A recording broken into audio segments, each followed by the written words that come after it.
En Acción de Gracias, mi mamá me espetó: no eres más que una carga, siempre lo has sido. Mi hermano se rió y dijo: al menos yo hago que esta familia se sienta orgullosa. Dejé mi tenedor, me levanté, y me fui sin decir una palabra. Semanas después, mi papá llamó: ¿por qué no se ha pagado la hipoteca? Yo solo respondí: pregúntale a tu orgullo y alegría. El día de Acción de Gracias siempre fue incómodo en mi familia, pero ese año se convirtió en algo completamente diferente. Me llamo Aaron. Ahora tengo 31 años, y durante la mayor parte de mi vida adulta, he mantenido un perfil bajo. Siempre he sido el callado, el que ayuda, el que nunca pedía mucho. Simplemente me quedaba en un segundo plano y hacía lo que había que hacer. Quizás ese fue mi error. Supongo que cuando la gente se acostumbra a que seas invisible, empiezan a pensar que en realidad no estás ahí. Mientras crecíamos, mi hermano Luke era el chico de oro. Mariscal de campo estrella en la secundaria, beca para la universidad, título en negocios. Lo que se te ocurra, él tenía toda la atención. Mis padres, especialmente mi mamá, se iluminaban cada vez que él entraba en una habitación. Ese es mi chico, decía radiante, como si estuviera anunciando a la realeza. Mientras tanto, yo solo era Aaron. Sacaba notas decentes, era reservado, conseguí un trabajo justo al salir de la universidad, y poco a poco, comencé a construir una vida. Nada ostentoso, solo algo sólido. Pero de alguna manera, nada de eso pareció contar jamás. ¿Y lo más irónico? Yo era quien, silenciosamente, ayudaba a mantener todo a flote. Mi papá tuvo un susto de salud hace unos 5 años y tuvo que reducir su ritmo de trabajo. Las facturas, por supuesto, no se detuvieron. Así que di un paso al frente. Empecé a cubrir la hipoteca, los servicios públicos, algunos de los gastos médicos. Nunca se suponía que fuera permanente. Solo era algo que podía hacer para ayudar. Ya sabes, la familia se cuida entre sí. O al menos eso es lo que yo pensaba. Pero cuanto más tiempo ayudaba, menos parecían notarlo. O quizás lo notaron, y simplemente decidieron que se lo debían. Luke nunca ofreció ni un centavo. Aparecía en las fiestas con su traje más nuevo, hablando de alguna conferencia a la que había volado en Dubái o Toronto. Mamá, rendida ante cada una de sus palabras como si fuera un mesías corporativo. Papá simplemente asentía, bebiendo su whisky, sin decir mucho. ¿Y yo? Yo solía estar en la cocina, revisando el horno, sacando los platos, ayudando a limpiar. Aquel día de Acción de Gracias comenzó como todos los demás. Llegué temprano para ayudar a mamá a preparar todo, aunque apenas me reconoció cuando entré. Hay que machacar las patatas, dijo a modo de saludo. Sin abrazo, sin sonrisa, solo instrucciones. Asentí como siempre y me puse a trabajar. Luke apareció 1 hora después con una botella de vino y una nueva novia, alguien llamada Daniele, que apenas parecía tener edad para beber. Todos la elogiaron mientras yo ponía la mesa, ignorado a plena vista. La cena fue la rutina de siempre, mamá presumiendo de los últimos grandes logros de Luke, y Luke actuando como si hubiera inventado el concepto de trabajar. Daniele se reía de todos sus chistes, de forma ruidosa y forzada, y yo me quedé sentado, cortando mi pavó en trozos cada vez más pequeños, masticando lentamente, en silencio, hasta que la conversación cambió. Comenzó con algo inofensivo. Mamá mencionó lo agradable que debía ser vivir solo, insinuando que yo lo tenía fácil. Hice una pequeña broma, dije algo como: sí, el hada de la hipoteca ayuda mucho con eso, solo para quitarle importancia. Pero entonces me lanzó esa mirada fría y afilada y dijo: sabes, Aaron, siempre has actuado como si nos estuvieras haciendo un favor enorme. No es así. No eres más que una carga. Siempre lo has sido. Toda la mesa se quedó en silencio por medio segundo. De hecho, parpadeé, pensando que había oído mal. Pero antes de que pudiera decir algo, Luke soltó una risita, negó con la cabeza y añadió: al menos yo hago que esta familia se sienta orgullosa. Ahí estaba. Esa frase, ese golpe en el estómago. Algo en la forma en que lo dijo tan casual, como si fuera un hecho universalmente aceptado, como si yo ya debiera saberlo y aceptarlo simplemente hizo que algo dentro de mí se detuviera. Dejé mi tenedor, lentamente, empujé mi silla hacia atrás y me levanté. No dije una palabra, no monté una escena, ni siquiera los miré. Simplemente salí, cogí mi abrigo, me subí a mi coche y conduje a casa. Recuerdo que el viaje fue extrañamente silencioso. Ni siquiera encendí la radio. Mi teléfono vibró una o dos veces, probablemente mensajes de mamá preguntando a dónde había ido, o quizás de Daniela intentando arreglar las cosas. No lo miré. Simplemente conduje en silencio, aparqué, entré y me senté en mi sofá durante mucho tiempo, pensando. Pensé en cada factura que había pagado, cada sacrificio silencioso, cada vez que había estado ahí cuando necesitaban algo. Viajes, compras, reparaciones de última hora. Pensé en cómo ni una sola vez me habían dado las gracias. Ni una sola vez alguien había dicho, te lo agradecemos. En cambio, me llamaron una carga justo después de pelar patatas durante 3 horas y cubrir su hipoteca una vez más. Durante un tiempo, no estuve seguro de qué hacer. Estaba enfadado, sí. Pero más que eso, me sentía insensible. Como si acabara de darme cuenta de algo que debería haber sabido hace mucho tiempo. No me veían como parte de la familia. Me veían como una herramienta, un servicio, una cartera con piernas. Así que paré, de golpe. No más pagos. No más ayuda silenciosa. No más ser el felpudo de la familia. No envié ningún mensaje. No di explicaciones. Simplemente lo dejé todo. Desactivé los pagos automáticos. Borré los recordatorios de facturas de mi calendario y seguí con mi vida. Pasaron las semanas.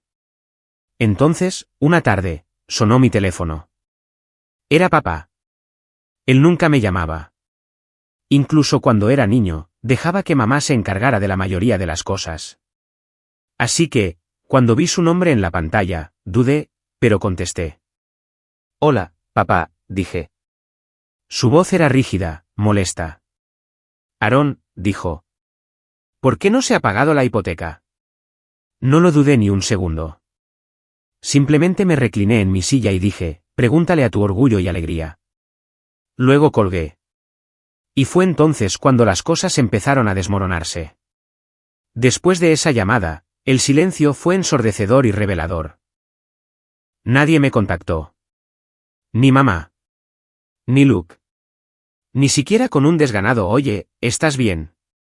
Era como si esperaran que volviera arrastrándome en cuanto aparecieran las consecuencias. Como si mi ausencia fuera solo una rabieta. Algo temporal. Aún no lo entendían, pero lo harían. 2 días después de la llamada de papá, recibí un mensaje de mamá. Sin saludo, sin contexto. Solo, necesitamos que arregles lo de la hipoteca antes de que afecte a nuestro crédito. No seas infantil. Infantil. Esa fue la palabra que eligió. No lo sentimos. No hablemos. Solo una orden, fría y cortante. Me quedé mirando la pantalla durante mucho tiempo, con el pulgar suspendido.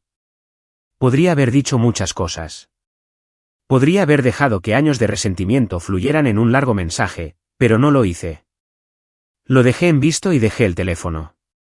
Si querían fingir que yo solo era un engranaje en su máquina, bien. A ver cómo funcionaban sin mí. Las consecuencias llegaron más lentamente de lo que esperaba, pero llegaron. Empecé a oír cosas a través de la familia lejana, principalmente de mi prima Rachel, que vivía a pocas manzanas de mis padres. Me llamó una noche con una risa nerviosa. Solo para que lo sepas. Tu madre le ha estado diciendo a la gente que estás pasando por un mal momento, que no estás bien últimamente. Se me encogió el estómago. No estoy bien, repetí. Sí, dijo con cuidado. Cosas de salud mental. Dice que estás teniendo una especie de crisis. Que eres inestable. Que estás atacando a todos. Obviamente, no me lo creí. Pero está contando esta historia como si hubieras perdido el juicio. Cerré los ojos y respiré hondo. Ahí estaba. La clásica desviación. En lugar de enfrentar la verdad, la estaban reescribiendo, presentándome a mí como el problema, haciendo parecer que yo había explotado, que era poco fiable, errático. Era más fácil que admitir que se habían apoyado demasiado en mí durante demasiado tiempo y que finalmente habían roto a la única persona que mantenía a la familia a flote. No debería haberme sorprendido, pero aún así, dolió. Lo que realmente me afectó, sin embargo, fue cómo manejaron la Navidad. En los últimos años siempre había sido en mi casa, principalmente porque yo tenía el espacio y la paciencia. Yo hacía la decoración, cocinaba la cena, compraba regalos bien pensados. Incluso cuando el dinero escaseaba, hacía que pareciera algo especial. Pero ese año, no los invité. No dije una palabra. Supuse que entenderían el mensaje. En cambio, organizaron su propia reunión sin decírmelo y publicaron un montón de fotos de grupos sonrientes en Facebook. Luke sonriendo junto a mamá. Daniele sosteniendo una copa de vino junto al árbol que les compré el año pasado. El pie de foto decía, agradecidos por la familia. Algunas personas pueden irse, pero los que importan siempre permanecen unidos. Me golpeó más fuerte de lo que esperaba.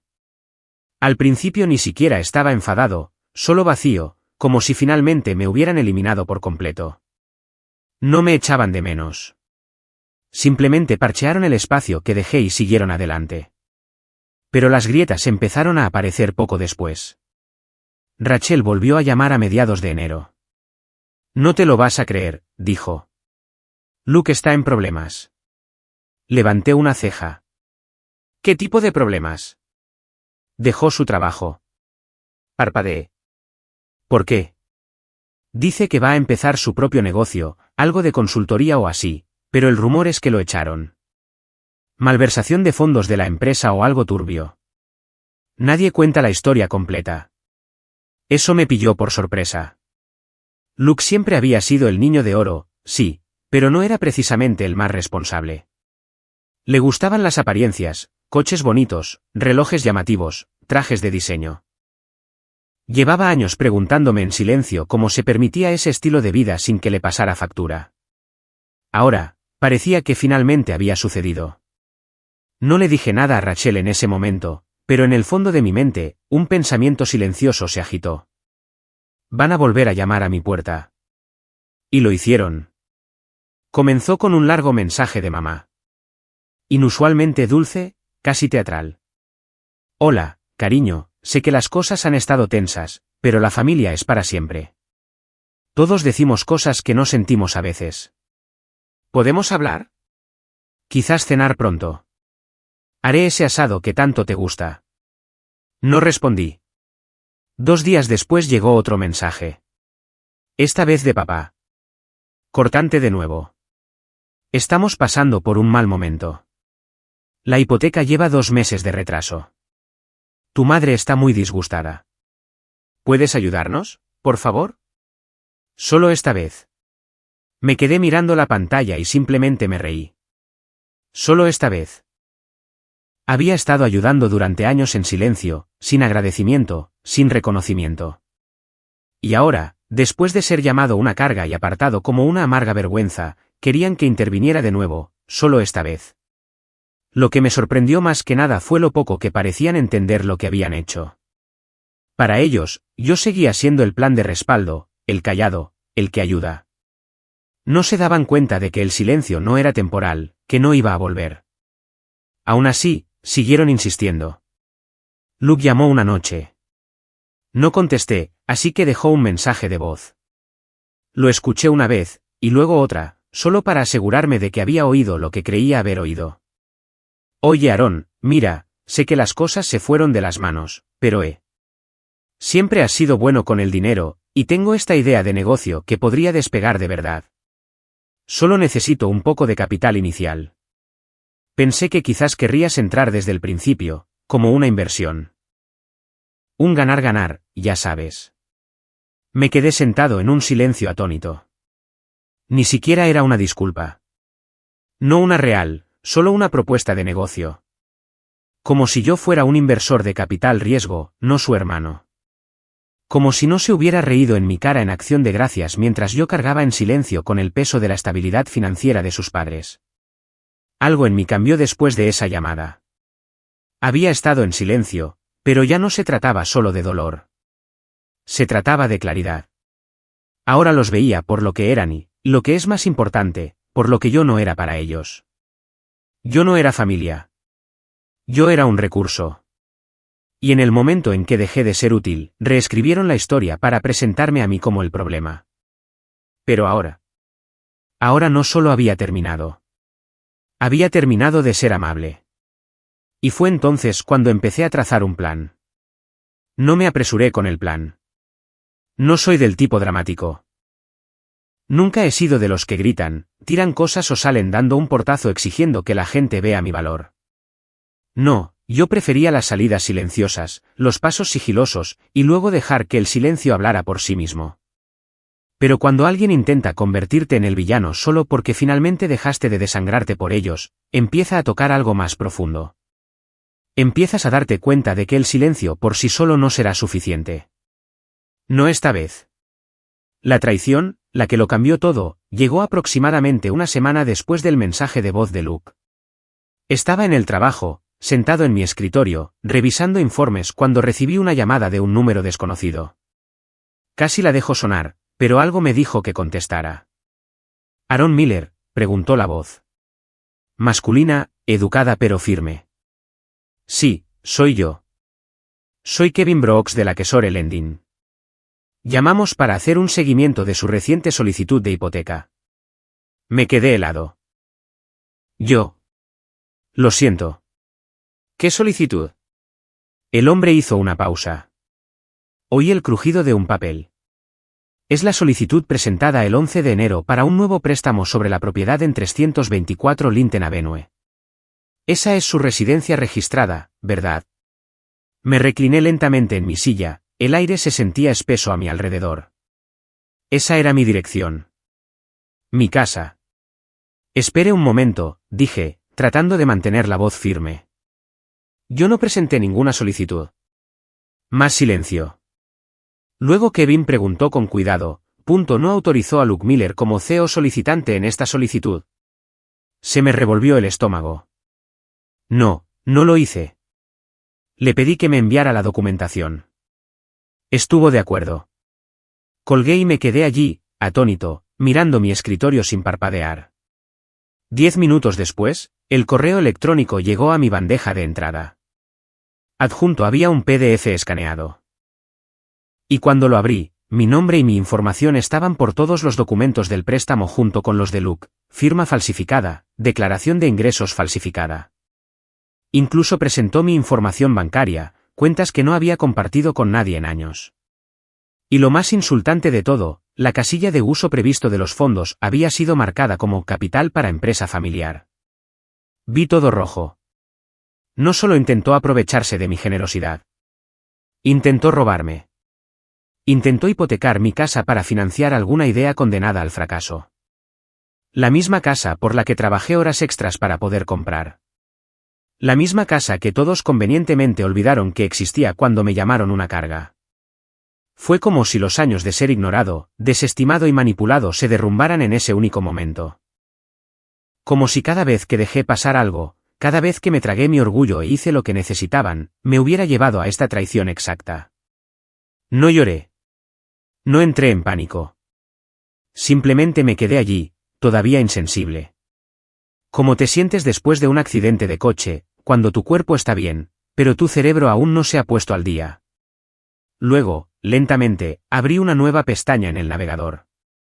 Empecé con un correo electrónico a mi abogada, una mujer llamada Marisa que había contratado un par de años atrás para algo relacionado con el trabajo. Ni siquiera estaba seguro de que aceptara un caso personal, pero se lo conté todo. Los documentos falsificados, la información bancaria, la solicitud de préstamo no autorizada. Le envié el PDF. Adjunté capturas de pantalla. Incluí el mensaje de voz de Luke. En 20 minutos, respondió. Puedo ayudarte. El primer paso es bloquear tu crédito. El segundo paso es denunciar esto a las autoridades. El tercer paso es decidir qué tan ruidoso quieres ser. Esa última frase se me quedó grabada. ¿Qué tan ruidoso quiero ser? Había pasado toda mi vida en silencio, evitando escenas, eligiendo la paz sobre la confrontación. Pero ahora habían ido demasiado lejos. Luke había intentado endeudarme sin preguntar. Mis padres me habían pintado como inestable para cubrir su propia negligencia. Y cuando dejé de dar, no preguntaron por qué. Simplemente exigieron más. No, esta vez sería ruidoso. Sería innegable. No respondí a nadie ese fin de semana. No contesté mensajes, no cogí el teléfono. Pasé todo el tiempo revisando viejos recibos, extractos bancarios y correos electrónicos. Construí una cronología. Cada pago que había hecho por mis padres, cada depósito de la hipoteca, cada gasto que había cubierto. Los etiqueté, los feché, los organicé en una carpeta limpia. Quería un rastro de papel tan limpio que pudiera cortar el vidrio. El lunes por la mañana, presenté una denuncia policial por intento de robo de identidad y fraude. Le entregué todo a Marissa, quien redactó una orden de cese y desistimiento para Luke, prohibiéndole legalmente usar o acceder a cualquiera de mis registros financieros o información personal. También añadió una cláusula para proteger mi casa de cualquier actividad futura sin mi consentimiento explícito por escrito. Y solo por si acaso, congelé todas mis cuentas de crédito, cambié cada contraseña que tenía y configuré la autenticación de 2 factores en todo. Luke no se iba a acercar a nada que fuera mío de nuevo. 3 días después, recibí una llamada de Luke. Esta vez, contesté. Aaron, dijo, como si fuéramos viejos amigos. Oye, escucha. Creo que ha habido algún tipo de malentendido. Ahórratelo. Se detuvo. ¿Qué? Sé lo que hiciste. Tengo los documentos. El banco me llamó directamente. Ya he presentado la denuncia, y vas a tener noticias de mi abogada. Hubo una pausa, luego una risa nerviosa. Tío, vamos. No fue así. Solo necesitaba un poco de ayuda. Pensé que ambos nos beneficiaríamos. No es como si fuera a fastidiarte ni nada. Ya lo hiciste, dije secamente. Solo que no esperabas que te pillaran. Vale, mira, dijo, cambiando de tono rápidamente. Seamos sinceros por un segundo, ¿vale? Tú siempre has tenido ayuda. Vives solo. Sin hijos, sin responsabilidades reales. Puedes permitirte soltar algo de dinero. Yo estoy tratando de construir algo. Tú solo estás ahí sentado. ¿Por qué no haces algo que realmente importe por una vez? Ese fue el momento en que me di cuenta de que realmente lo creía. No era solo manipulador. Genuinamente pensaba que tenía derecho a mi vida, a mi dinero, a mi casa, porque en su mente, él importaba más. Yo solo era el callado, el personaje de fondo, el plan de respaldo. Colgué sin decir una palabra más. Fue entonces cuando comenzó la verdadera debacle.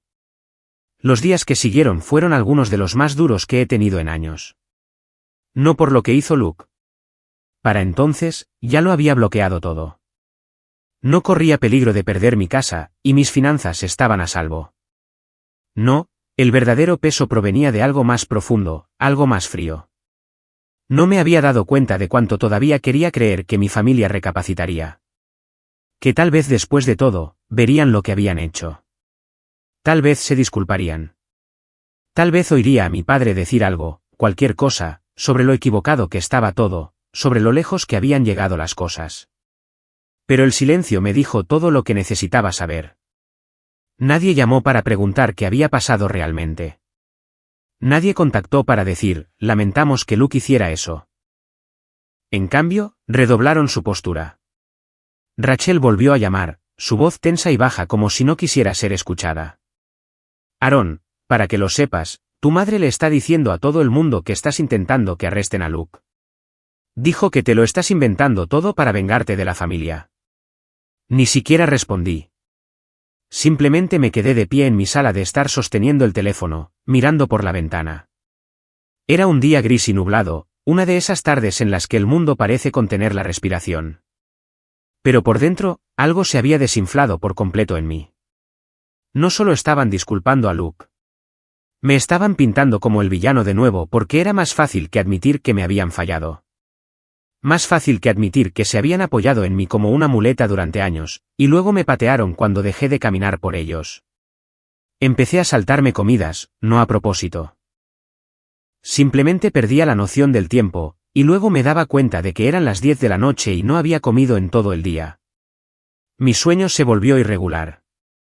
Algunas noches me quedaba despierto mirando al techo, repasando cada acción de gracias, cada cumpleaños, cada vez que había sonreído a través del dolor solo para mantener la paz. Lo que me rompió ni siquiera fue un momento dramático. Fue un miércoles por la mañana. Abrí la nevera, vi un cartón de huevos medio vacío y pan duro, y me di cuenta de que no tenía energía para preparar nada. Así que simplemente me senté en el suelo de la cocina, con la espalda contra el mueble, y me quedé mirando a la nada durante casi una hora. Ese fue mi punto más bajo. Mi fondo de pozo silencioso, sin llorar, sin gritar, simplemente vacío. No quería venganza en ese momento. Ni siquiera quería un cierre. Solo quería que dejara de importarme. Quería borrar la necesidad de su aprobación, aceptar finalmente que nunca llegaría, que nada de lo que hiciera sería suficiente para ellos porque en realidad nunca quisieron que tuviera éxito. Solo querían que me quedara en mi sitio, útil, invisible, silencioso. Al día siguiente, hice algo que no había hecho en mucho tiempo. Hice una maleta, me subí a mi coche y conduje hasta el lago. Hay una cabaña allí, pequeña, escondida entre altos pinos con un pequeño muelle torcido que cruje cuando caminas sobre él. Solía ser de mi abuelo. Me la dejó a mí cuando falleció, probablemente porque yo era el único que lo visitaba. No había estado allí en casi 2 años. Sin cobertura de móvil, sin ruido, solo viento y agua y el sonido de los pájaros cruzando entre los árboles. Me quedé 3 días, no se lo dije a nadie, no llevé mi portátil, solo una libreta, algunos libros y un termo lleno de café. Me senté junto al agua, caminé por los senderos, dejé que mi cerebro se asentara y lentamente, sin siquiera intentarlo, el plan comenzó a tomar forma. No uno de venganza, sino de liberación. Me había aferrado a esta idea de familia durante tanto tiempo, como si con solo demostrar mi valía lo suficiente, ellos me verían, me querrían, estarían orgullosos. Pero esa versión de la familia no existía, al menos no con ellos. Y así empecé a pensar en cómo alejarme, no por rencor, sino por necesidad. Cuando volví a casa, comencé a hacer cambios. Primero, quité mi nombre de todo lo relacionado con mis padres. No más contactos de emergencia, no más cuentas financieras compartidas, nada que pudiera vincularme a ellos. Contacté al banco y me aseguré de que marcaran cualquier intento futuro de solicitudes conjuntas o peticiones bajo mi nombre. También le di a Marissa, mi abogada, poder notarial para actuar en mi nombre en cualquier asunto relacionado. Estaba más que feliz de ayudar, especialmente ahora que las cosas se estaban intensificando. Luego, discretamente, empecé a buscar traslados de trabajo. Mi empresa tenía sucursales fuera del estado, una en Oregón, otra en Colorado. No se lo dije a nadie todavía. Solo quería ver cómo sería empezar de nuevo. Vivir donde nadie me conociera como el hijo decepcionante o el hermano en segundo plano. No me estaba precipitando. No estaba haciendo ningún gran anuncio. Pero por primera vez, sentí que estaba construyendo algo para mí. Aún así, mientras daba pasos para dejarlos atrás, sabía que no podía terminar así. No del todo. No sin que la verdad saliera a la luz. Porque todavía andaban por ahí diciendo a la gente que era inestable. Que yo era el problema. Que había abandonado a mi pobre y luchadora familia después de todo lo que habían hecho por mí. Y esa mentira, no podía permitir que se mantuviera. Así que esperé. Me mantuve en silencio. Pero entre bastidores, estaba preparando el movimiento final. Porque llegaría el momento en que volverían a presionar demasiado. Cuando intentarían algo nuevo, y cuando lo hicieran, yo estaría listo. No sucedió de la noche a la mañana. Pero lentamente, pieza por pieza, comencé a reconstruir mi vida. Solo que esta vez, la estaba construyendo bajo mis propios términos. Sin culpa, sin obligación, solo decisiones tranquilas y deliberadas, tomadas para mí y para nadie más. El primer cambio real vino del trabajo. Llevaba 5 años en el mismo puesto, analista de proyectos para una empresa de logística. Me gustaba bastante, pero nunca había presionado para conseguir más. Siempre con la cabeza gacha. Siempre aceptando las tareas extras sin quejarme, igual que había hecho en casa. Pero después de todo lo que había pasado, algo en mí hizo clic. Dejé de esperar a que alguien notara mi trabajo y empecé a hablar. Propuse un nuevo modelo de retención de clientes durante una reunión de equipo, algo en lo que había estado trabajando en mi tiempo libre durante meses. A nuestro gerente regional le encantó. En pocas semanas, lo estaba presentando al equipo ejecutivo. Un mes después, me ofrecieron un puesto en su nueva oficina en Portland, Oregón, un ascenso, un aumento de sueldo, lo mejor de todo, un paquete de reubicación. No dije que sí de inmediato. No porque no estuviera interesado. Lo estaba. Pero necesitaba saber que lo estaba haciendo por la razón correcta. Pasé un fin de semana recorriendo mi apartamento, tocando cada cajón, cada marco de foto, cada silencioso recordatorio de quién solía ser. El hijo que pagaba y se quedaba, esperando una pizca de aprecio que nunca llegó. Y para el domingo por la noche, abrí mi portátil, redacté el correo de aceptación y le di a enviar. Así de simple, tenía un nuevo comienzo. Vendí mi casa en 3 semanas. Se vendió por encima del precio de venta. El mercado estaba en auge, y yo había cuidado el lugar mejor que la mayoría. No les dije a mis padres que me mudaba. No es que importara. La única vez que había sabido de ellos desde el incidente del fraude fue un mensaje de voz vago y pasivo-agresivo de mamá. Espero que ahora estés contento. La presión arterial de tu padre ha estado por las nubes. Tendremos que arreglárnoslas sin ti. Lo borré sin responder. La mudanza en sí fue surrealista, como si estuviera mudando de piel. El viaje por la costa fue largo pero extrañamente pacífico. 700 millas de aire fresco y distancia entre mí y todo lo que solía arrastrarme hacia abajo. La oficina de Portland era moderna, luminosa y llena de gente que no sabía nada de mi pasado. Aquí no era el callado. Era el tipo con el modelo de retención que le ahorró a la empresa $1.2 millones en el segundo trimestre. La gente pedía mi opinión. Mi gerente me incluía en reuniones de alto nivel.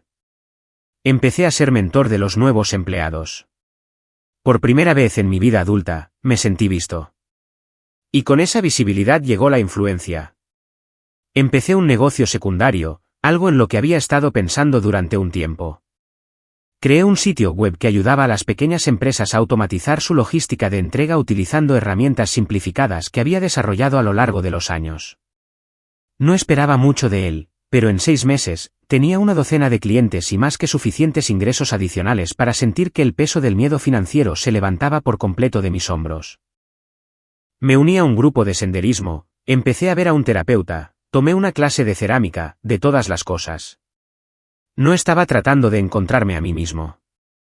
Simplemente me estaba dando permiso para ser algo más allá de lo que mi familia me decía que era. Y con cada paso, mi confianza crecía, pero también mi claridad.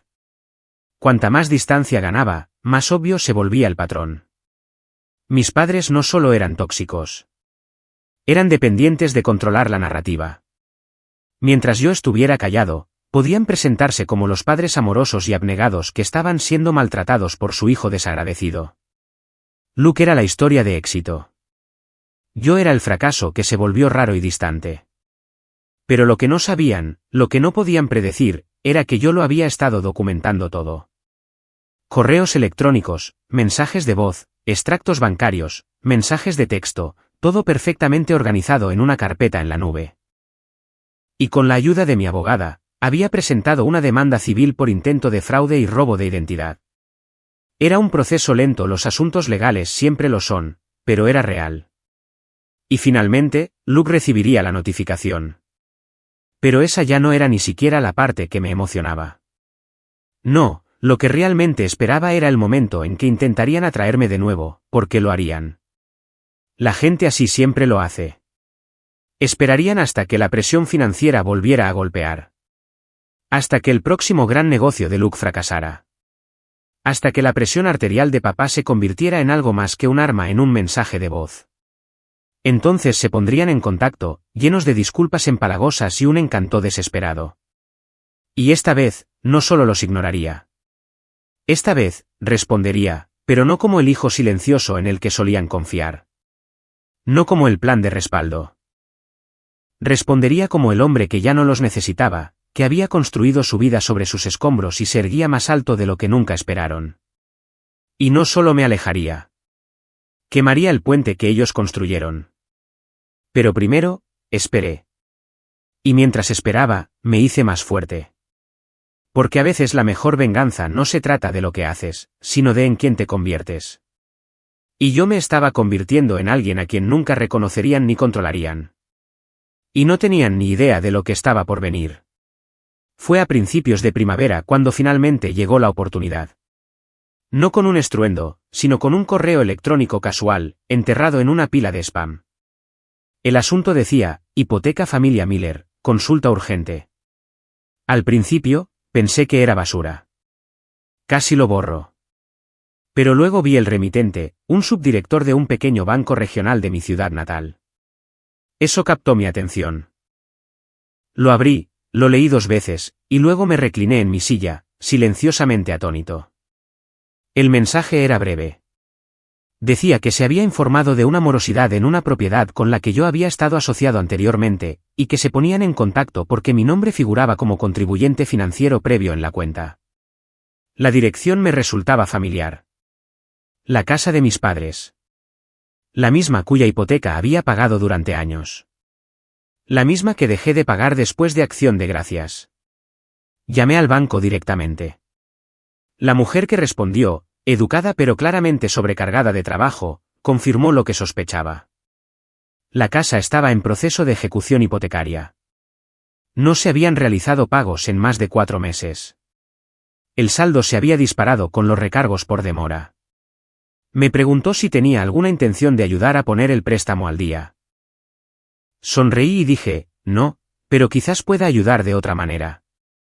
Porque ese correo electrónico, eso no era solo una advertencia. Era una ventana. Una pequeña grieta en el muro que intentaron construir sin mí. Y detrás de ella, podía ver cómo todo comenzaba a desmoronarse. Contacté a Marissa ese mismo día. Ella revisó los registros públicos y confirmó que se había presentado el aviso de ejecución hipotecaria. Mejor aún, el banco había enviado múltiples notificaciones, lo que significaba que el tiempo corría. La propiedad sería puesta en subasta en un plazo de 60 días. Y fue entonces cuando todo encajó. Iban a perder la casa. La casa que siempre dijeron que algún día pasaría a manos de Luke. La casa que mamá una vez llamó nuestro legado. La casa que mantuve a flote durante años mientras me trataban como un cajero automático viviente sin valor emocional. Y ahora estaba a punto de ser embargada. A menos que alguien interviniera, a menos que alguien la comprara. Fue entonces cuando la idea comenzó a crecer. Empezó como una chispa, un pensamiento mezquino, un silencioso y sí. Pero cuanto más lo pensaba, más me daba cuenta de que ya no se trataba de venganza. No del todo. Se trataba de un cierre, de recuperar algo que siempre habían mantenido sobre mí como un premio que nunca ganaría. Y esta vez, no solo lo ganaría. Sería el dueño. Tenía los medios. Entre mi nuevo salario y los ingresos constantes de mi negocio secundario, estaba en la posición financiera más sólida en la que jamás había estado. Contacté a una amiga agente inmobiliaria en Portland, le expliqué la situación y le pregunté si podía ayudarme a monitorear discretamente el proceso de ejecución hipotecaria. Sentía curiosidad, tal vez un poco preocupada, pero aceptó. Luego investigué más a fondo. Rachel, bendita sea, todavía mantenía el contacto. No sabía la historia completa. No quería involucrarla, pero sabía lo suficiente como para mantenerme al día. Una noche, llamó y me contó algo que hizo que toda la imagen encajara. Luke ha vuelto a vivir con tus padres, dijo. Su startup se ha ido a pique. Daniele lo dejó. Aparentemente, le estaba pidiendo dinero prestado a todo el mundo. Amigos, antiguos compañeros de trabajo, incluso a mamá y papá. Están arruinados, Aaron. Me recliné en mi silla, asintiendo lentamente. ¿Están vendiendo algo? Todavía no. Pero tu madre estuvo en la iglesia el fin de semana pasado, susurrando que necesitaba un milagro. Sea lo que sea que eso signifique. Le di las gracias, colgué y me quedé en silencio durante mucho tiempo. Era el momento. Contacté a un grupo de inversión local que se especializaba en adquirir propiedades en dificultades. No usé mi nombre, solo una sociedad fantasma que había creado meses atrás por motivos fiscales. Marissa me ayudó con el papeleo. El plan era simple. Cuando la casa saliera a subasta, mi grupo pujaría discretamente, en silencio, y cuando el polvo se asentara, yo sería el propietario. Pero eso no era todo. Mientras movía las piezas, apareció otro documento, uno que casi había olvidado, una declaración notariada que había hecho redactar años atrás cuando empecé a ayudar con la hipoteca. Detallaba mis contribuciones financieras, firmada por mis padres, reconociendo que había cubierto más de $90,000 en pagos y reparaciones como un gesto de buena voluntad y apoyo. Marissa lo revisó y sonrió. Si alguna vez impugnan tu compra o intentan reclamar que la propiedad fue tomada injustamente, esto los hundirá. No era solo un recibo. Era protección, influencia, una prueba de que no era un hijo distanciado tratando de robar la casa familiar. Yo era quien la había salvado hasta que se volvieron contra mí. Ahora, simplemente estaba reclamando lo que ellos habían desechado. Di el último paso. Organicé un vuelo de regreso a casa la semana antes de la subasta. No para crear drama, solo para estar allí, para observar, para ver con mis propios ojos el momento en que se dieran cuenta de que su hijo de oro no sería quien lo rescatara. Porque esta vez ya no iba a quedarme callado. No solo me estaba yendo. Estaba volviendo, pero bajo mis términos, y no lo verían venir. El vuelo a casa fue surrealista. Había pasado casi un año desde que me fui, desde que empaqué mi vida y conduje 700 millas hacia el norte, jurando que nunca miraría atrás. Ahora estaba aquí, sentado junto a la ventana de un avión medio vacío, viendo cómo la ciudad que había superado volvía a aparecer. Pero yo no era el mismo hombre que recordaban, y no volvía para hacer las paces. La subasta estaba programada para las 10 de la mañana de un jueves. Un pequeño evento en el juzgado, nada ostentoso, solo filas de sillas rígidas, un podio de madera y un subastador designado por el banco que repasaba una lista de propiedades como si estuviera leyendo los libros atrasados de una biblioteca. Llegué temprano, vestido de forma pulcra, vaqueros oscuros, camisa planchada, chaqueta, sencillo pero elegante. Me senté en la parte de atrás, en silencio, sin que nadie me notara. La puja comenzó lentamente. Esperé. Cuando apareció la casa, 4131 Willow Bend Lane, 3 dormitorios, 2 baños, la misma que había cubierto durante años, el subastador apenas levantó la voz. Comenzando en $242,000. Tengo 242. Un postor levantó la mano. Una mujer que no reconocí, probablemente una inversora. ¿Tengo 245? Mi agente, la que envié bajo la sociedad fantasma, levantó su paleta. Tranquila, segura. 245. Gracias. Tengo 250. Otro postor se unió. Luego se convirtió en un suave ir y venir. Algunos asentimientos, algunas contraofertas, sin drama hasta que se llegó a 260. Fue entonces cuando los otros postores se retiraron. La sala volvió a quedar en silencio. 260 a la 1. A las 2. Vendido. El martillo cayó. Así de simple, era mía. Mi casa. O al menos la casa por la que pagué. La casa que fingieron que nunca fue mía. La casa que dijeron que pertenecería a Luke porque algún día tendría una familia. Esa casa ahora pertenecía a mi sociedad fantasma, y ellos no tenían ni idea. No aparecí por la casa ese día. No buscaba una confrontación. Todavía no. Quería que el papeleo se procesara primero, que se transfiriera la escritura, que se cambiaran las cerraduras, todo bien atado y limpio.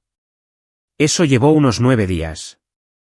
9 días en los que me alojé en un hotel tranquilo a las afueras de la ciudad, paseando junto al lago, bebiendo café solo por las mañanas, durmiendo como no lo había hecho en años. 9 días mientras la tormenta se gestaba silenciosamente en sus vidas. Rachel me envió un mensaje el 7º día. Luke está como loco.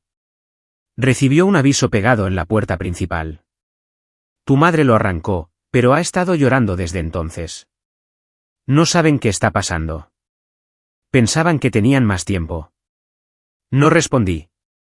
El 10º día, el sheriff entregó el aviso final de desalojo. Y esa noche, fui a la casa, no para regodearme. Todavía no, solo para mirar. Aparqué al otro lado de la calle, con el motor apagado, las luces bajas. Estaba oscuro, lo suficientemente tarde como para que el vecindario estuviera en silencio. La luz del porche seguía encendida.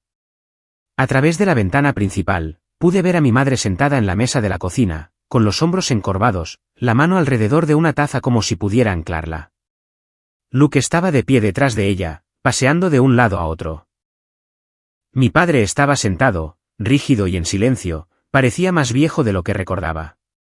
Los observé como a extraños y, en cierto modo, eso es lo que eran ahora. No tenían ni idea de que estaban sentados en mi casa. A la mañana siguiente, mi gestor de propiedades entregó en mano el documento final, un aviso formal de propiedad e intención de renovar la propiedad, con efecto inmediato. Dentro había una carta personalizada, cuidadosamente redactada por mi abogada. Decía, esta propiedad se encuentra ahora bajo nueva titularidad. Todos los ocupantes anteriores deben desalojar antes del viernes. No habrá más prórrogas ni excepciones. Recomendamos que busquen una vivienda alternativa de inmediato. Estaba firmada por mí, no como Aaron, sino como socio gerente de la sociedad fantasma. No planeaba verlos, pero el destino o el karma tenían otras ideas. Al día siguiente, salía de una panadería en el centro cuando los vi. A los tres. Mamá, papá, Luke, de pie frente a un banco al otro lado de la calle, acurrucados como una bandada golpeada por la tormenta. Mamá parecía pálida y frenética. Papá se frotaba la frente. Luke hablaba por teléfono, gritando, con la cara roja. No sé si era el banco negándoles otro préstamo o el propietario de algún alquiler al que estaban suplicando, pero parecían completamente desorientados. Por primera vez, parecían los que no pertenecían a ese lugar. Me quedé al otro lado de la calle. No saludé. No me acerqué. Pero sí hice contacto visual con mi madre. Por un largo segundo, se quedó helada cuando me vio. Sus labios se separaron como si fuera a decir algo, pero no lo hizo. Solo me miró fijamente, como si no estuviera segura de si yo era real o un fantasma de un pasado que nunca imaginó que volvería con poder.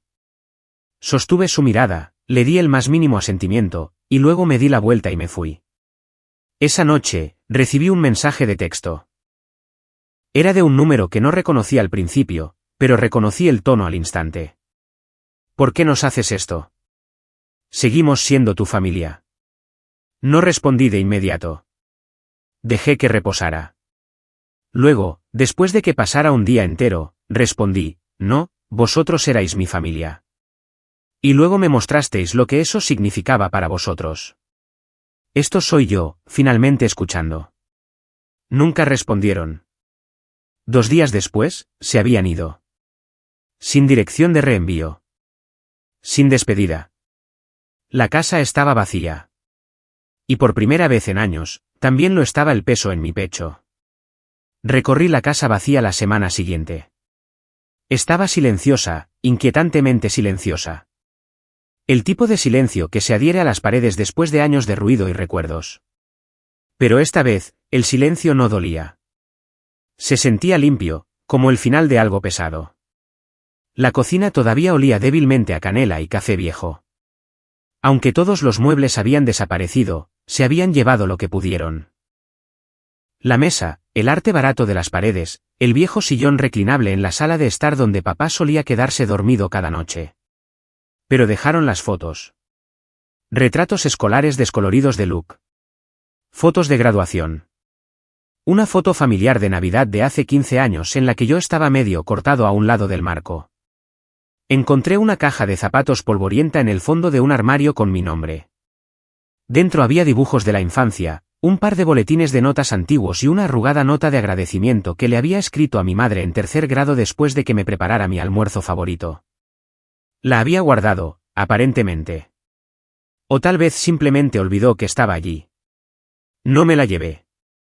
La dejé en la caja, porque esa versión de mí, la que anhelaba su amor, la que intentaba ganarse un lugar en la mesa pagando las facturas y tragándose los insultos, ya no vivía aquí. Cerré la caja y luego cerré la puerta con llave. La noticia corrió como la pólvora.